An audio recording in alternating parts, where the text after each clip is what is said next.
Hello everyone, I am Shreya Malapur Saudari and welcome to my YouTube channel. Today I am back with yet another episode of Shrey Speaks. Let's get started. As you all know, the wedding season is on right now and there might be a lot of new brides or brides to be whom I am going to speak to in this episode. Today's topic is going to be things you should know if you are a new bride or a bride to be. From my own experience, I'm going to give you 5 points that you should know if you are a new bride or a bride to be. Number one is self care. So, it is known to the world and implied that you need to look good and feel good from the within on your D Day. So, you need to take care of yourself from 2 3 months ahead of your wedding. You can improve your diet, do it as naturally as possible. You can increase the intake of fluids in your diet. Try and keep it as natural as possible, like adding coconut water to your diet every day, every morning. Add chia seeds with water. You can have water with fennel seeds in it.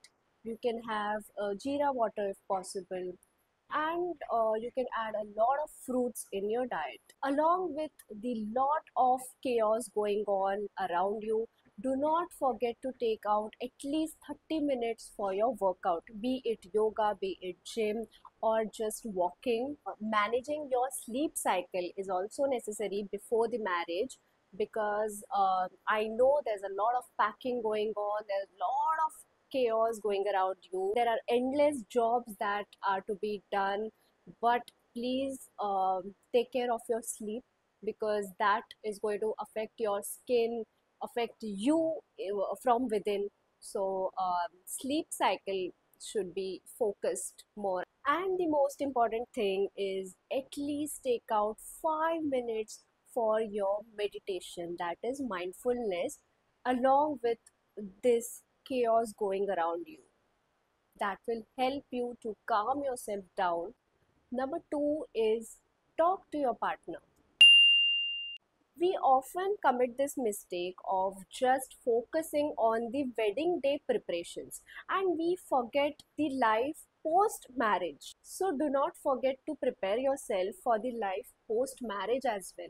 So, meet your partner, talk to your partner, sort your routines, talk to each other about how your day to day routine is before the marriage, so that it is easy for you to cope up with each other's routine even after marriage. So, after discussing with each other, you can come to a midway routine that you both can follow with each other. This is really important because on individual basis we do have different kind of lifestyles going on. Number three is adjust and adapt. In the previous point, we spoke about how we can communicate with the partner, but here in this point, we are going to talk about how to also communicate with the other family members. So, if you are going to live only with your husband, then well and good, you just need to speak to your partner alone. But if you know that you're going to a family wherein there are family members other than your spouse himself, then also consider speaking to your mother-in-law or any of the family members other than your partner himself before marriage itself, because that will lead to a lot of sorted communication even after marriage. Yes, as a girl, we do leave our family and our own space and shift to another after marriage for our rest of the life. But rather than just playing a victim card that, oh, I'm shifting from one family to another, and I am going to start my life afresh.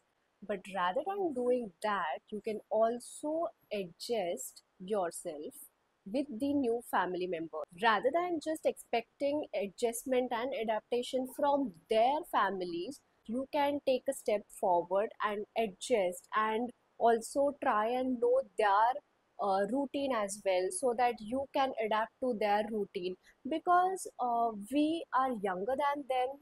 So I am talking about the father-in-law, mother-in-law, and other family members that you are going to live with later on. So as younger people, we are more used to um, adaptation, flexibility, and adjustment. We can't expect that from elderly people. So it becomes easier for us to adjust. So why not try this rather than just sitting back and expecting that let them just adapt to my routine? Try and build that bond with other family members as well. Consider doing that. Number 4 is health post marriage. Before your marriage, you have been following a very good diet, a good exercise routine, and a good sleep cycle.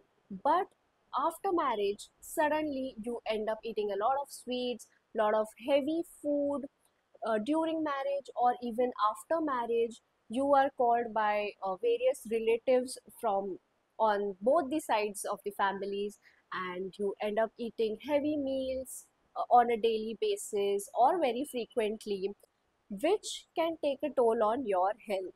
Also, the style of cooking at your home is going to be different from what the style of cooking is in your in-laws family. So our body is trying to adjust with that as well. So in these times, at least first few months after marriage, it's very necessary to take care of your health by not allowing yourself to just pounce on a lot of sweets or heavy kind of meals, and also try and inculcate your workout regime in your post marriage routine as well. I can understand the first few days after marriage are obviously going to be very chaotic, considering there would be puja, there would be a lot of relatives at your place. You might take up your honeymoon trip as well immediately after your marriage, so that is fine.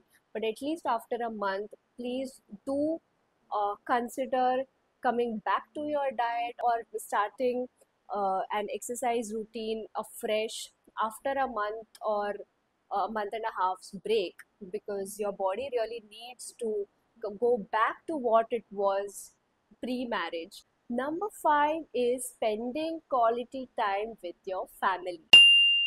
Please do spend a lot of quality time with your friends and family before the marriage takes place, before the wedding day. Also go on a few dates with your partner, because this is the only time that you are going to be bachelors. And then after marriage, obviously after marriage you will go on, you will continue going on dates, but the tagline would be different, the responsibilities would be different, so you'll be completely different person after marriage. So do consider spending a lot of time with your mom, dad, your sisters, your siblings, your relatives whom you are very close to, and obviously your friends as well, because you are a bachelor even now. So as I am saying this, I am getting goosebumps, because I'm going back to my days when I was getting married, and I just had few days before the marriage. And when it is going to hit you that, oh, I'm going to leave this and go to some other place or some other family, then it's going to hit you very differently. So before it hits you, please try and spend as much as time possible with your family, because they might not show on their faces, but they also are craving for your time. And later on after you get married, it would be, even if your in-laws place is very close to your mom's place, it's going to be very difficult for you to find time from your busy routine and come and meet your parents. So please, as a bachelor, please do take out time for your family. So all these 5 points were from my own experience of my marriage. So from what I could follow, or from what mistakes I had committed, and I wouldn't want y'all to commit those mistakes. So I'll see you in my next video. Till then, stay happy, be grateful. Bye bye.